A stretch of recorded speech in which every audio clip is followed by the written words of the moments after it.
Hello नमस्कार.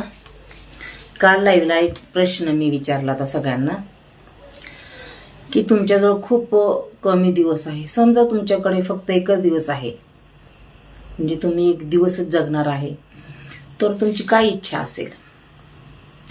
तर बऱ्याच जणांनी उत्तर दिलं की माझ्याबद्दल जर कोणाच्या मनात गैरसमज असेल तर ती मी दूर करेन, किंवा मी कधी कोणाला वाईट बोलला असेल तर मी क्षमा मागेन त्यांची, आणि जे पण माझे म्हणजे नातेवाईक आहेत किंवा माझे खूप जवळचे नातेवाईक आहेत मी त्यांच्याशी वेळ घालवेल आणि माझी काय इच्छा असेल मी त्यांना सांगेल. म्हणजे कुठे ना कुठेतरी आपण आपल्या नात्यापासून दूर गेलेलो नाही आहे ना.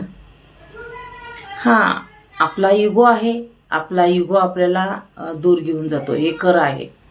खूप इगो असतो आपल्याला, पण कुठं ना कुठं तरी आपल्या म्हणजे जवळच नातेवाईक एकदम है ना, असं वाटतं की आपल्या हातून काहीतरी चूक झाली, पण माफी मागू शकत नाही, सॉरी म्हणू शकत नाही. ते एक इगो असतो, पण मनामध्ये प्रेम असतं बरं का त्यांच्या. मला आता बऱ्याच जणांनी सांगितलं की मी असे करेन, मी तसे करेन, म्हणजे सगळ्यांची माफी मागेन, गैरसमज झाला कोणाचा, मी खूप दुखावलो दुसऱ्यांना, रडवलं मी, खरं त्याबद्दल मी खरंच माफी मागतो, सॉरी मागतो, सॉरी म्हणतो, असं विचार येतात. म्हणजे आपण ना विसरू शकत नाही, आपण कितीही दूर जाऊ द्या, पण आपल्या जवळच्या लोकांना आपण कधी विसरू शकत नाही. ही गोष्ट खरी आहे. किती गैरसमज होऊ द्या, भांडणं होऊ द्या आपले, आणि भांडणं सुद्धा ना गैरसमजामुळे होतात. कारण आपण 30-30 वर्ष, 40-40 वर्ष एकत्र राहतो, तेव्हा कधीही भांडणं झाली तर आपण लगेच बोलतो, किंवा मनामध्ये असं एवढा द्वेष नसतो एकमेकांच्या मनात.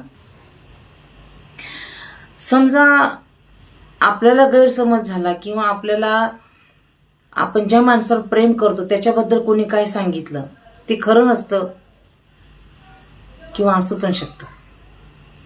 बऱ्याच गोष्टी खऱ्या नसतात, पण त्याला विश्वासात घेऊन सांगितलं जातं की तुझ्याबद्दल असे विचार आहेत, आणि त्यांच्या मनात तुझ्याविषयी माया प्रेम काही नाही आहे, असं सांगितलं जातं. त्याला वारंवार सांगितलं जातं आणि विश्वासात घेतलं जातं. त्याला इतकं माया प्रेम दिली जाते, खोटी मनातून नाही आहे, आणि त्याच्यामुळं तो वाहवत जातो तो की खरंच मला समोरची व्यक्ती एवढं प्रेम करते, आणि मी ज्यांच्याजवळ 25, 20, 30 वर्ष राहत होतो त्यांच्याबद्दल माझ्या मनात एवढा द्वेष निर्माण झाला, एवढं राग निर्माण झाला, एवढा इगो निर्माण झाला, आणि मी त्यांच्यापासून खूप दूर निघून झालो.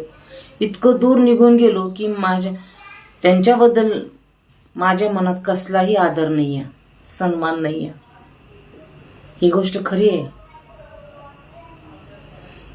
आपण ज्याच्यावर जीवापाड प्रेम करतो, आपला जीव की प्राण असतो, त्याला काटा जरी टोचला, ठेस जरी लागलं, टचकन डोळ्यामध्ये पाणी येते, अरे बापरे लागलं. अशी माणसं ना खूप जपावे लागते, अशा माणसांना खूप जीव द्यावा लागतो, जीवापाड आपण पण त्याच्यावर प्रेम करावं लागते. आणि शेवटी काही नाही आपलं, काही घेऊन जात नाही आपण. म्हणतात ना, रामाने अयोध्या तिथं सोडून गेला, अयोध्या घेऊन गेला नाही राम. कृष्णाने द्वारका तिथंच सोडली, वृंदावन तिथंच सोडलं, कृष्ण गेला निघून. आता फक्त त्याची हे आहे, मूर्ती आहे तिथे. शिवनी काशी तिथंच सोडली, काशी घेऊन गेले नाही शिवनी. आपण काय घेऊन जाणार आहे? तरी सुद्धा आपल्या मनात एकमेकाबद्दल एवढा इगो असतो का नाही इगो? खरं बोलते ना मी, माझ्या अंतकरणातून, माझ्या मनातून बोलते मी. तुम्हाला काय वाटते बघा. आणि तुम्ही जर तुम्हाला हे पूर्ण ऐकून जर तुम्हाला एखाद्या वेळेस उत्तर द्यावं वाटलं, कमेंटमध्ये उत्तर द्या की तुमचं काय मत आहे याच्याबद्दल. कारण माझ्या पटकन लक्षात आलं, मी पटकन व्हिडिओ बनवला, कारण मी एकदा मग विसरून जाते. मी असं होते मला, जेव्हाच्या तेव्हा आठवलं ना व्हिडिओ बनवला ना मग बरं वाटते मला, नाहीतर मला अजिबात आठवत नाही. खूप असे नातेवाईक असतात की आपल्या एकमेकांबद्दल गैरसमज असतात आणि त्यांना मनात प्रेम भावना पण असते, पण इगोमुळे दूर जातो आपण.